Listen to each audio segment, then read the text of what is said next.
Hey everybody, I hope you're having a great Wednesday. Obviously, stay dry out there. You know, the weather changes in Indiana's winter quite drastically. Just wanted to pop on here. Again, I'm going to try to do this every Wednesday and hit a couple of topics that we'd like to address with our clients. And the topic today is going to be more about gut health. I know we ran a big challenge over gut health.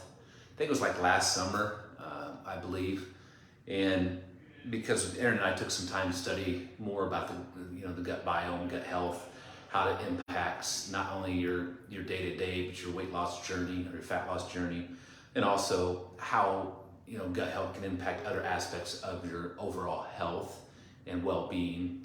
And the interesting part is, and if she will allow me to share it, Aaron runs podcast.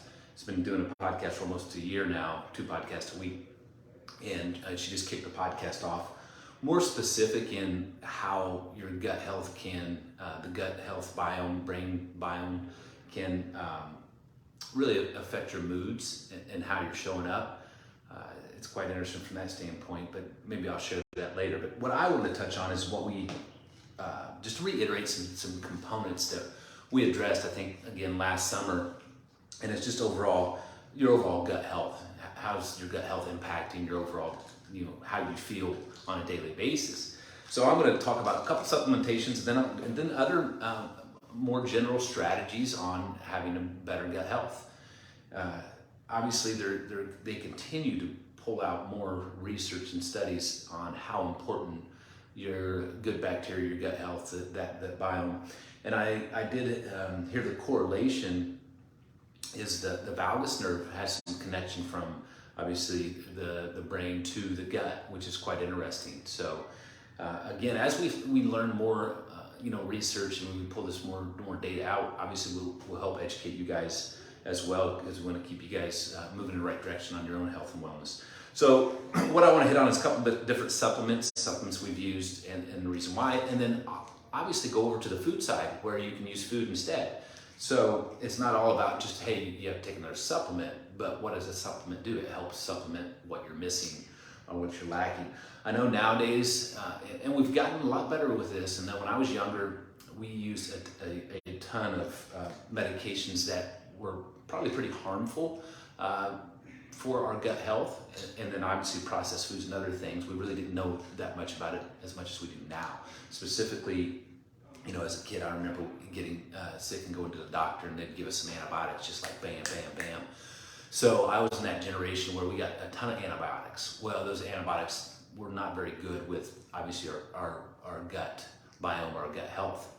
Killed a lot of our bacteria that is good for us. And we really didn't know that much about it, but that's, I was exposed to that and some other components. But some things that will help your good bacteria in your gut is a good probiotic. So we carry obviously Aneva's probiotic. I've used probiotics in that gut health challenge. We recommended probiotics. We also recommended a elimination diet where you pull all the other components, which I'll jump in here in a second.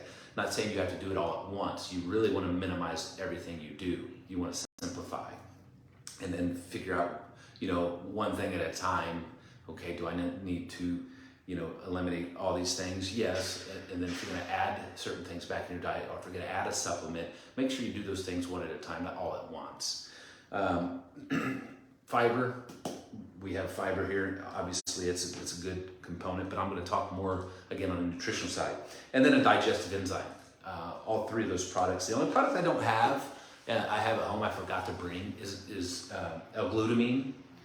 L-glutamine will help heal the gut lining.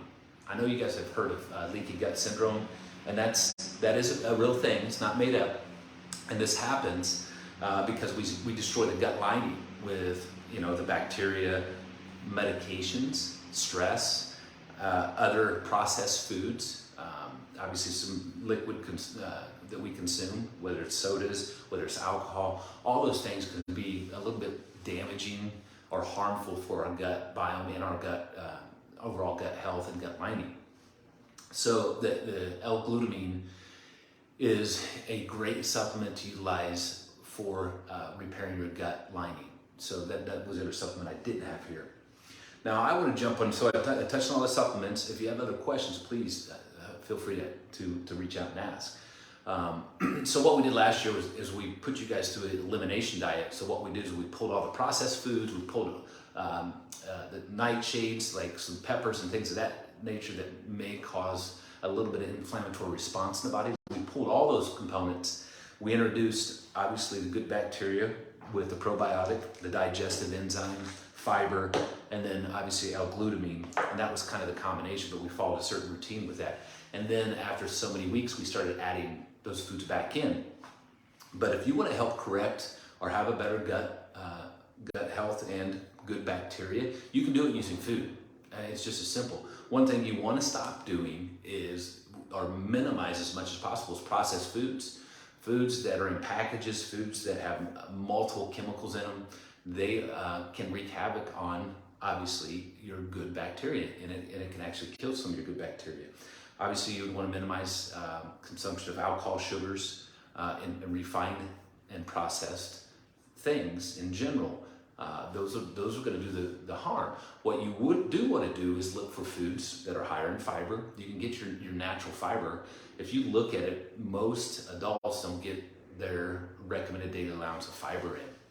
So all you got to do is go after more fibrous carbohydrates. The asparagus is the broccoli, the cauliflowers, things of that nature are great. Obviously, the list goes on. We have some of those, and I can always share those lists. That's going to help with fiber. So the bacteria components, yogurts, there's a long list of yogurts. Obviously, we want to watch the sugar content, more natural. And fermented foods is another one. So you can introduce fermented foods into your diet, and I need to pull a list for that as well. That will help the good bacteria. So just wanted to pop on here and touch on a couple components that I think sometimes we miss or neglect. So if you have other questions, feel free to reach out. If you want other resources, hit me up on this video. I will send this out as well, and I can post some of the other resources as far as the gut health challenge we've done in the past, just for you to look at. What are nightshades, what are fermented foods that we recommend, what are foods that are higher in fiber. So I have all that information that I can post and help you guys. So hopefully your gut's feeling better by now. You guys have a wonderful Wednesday.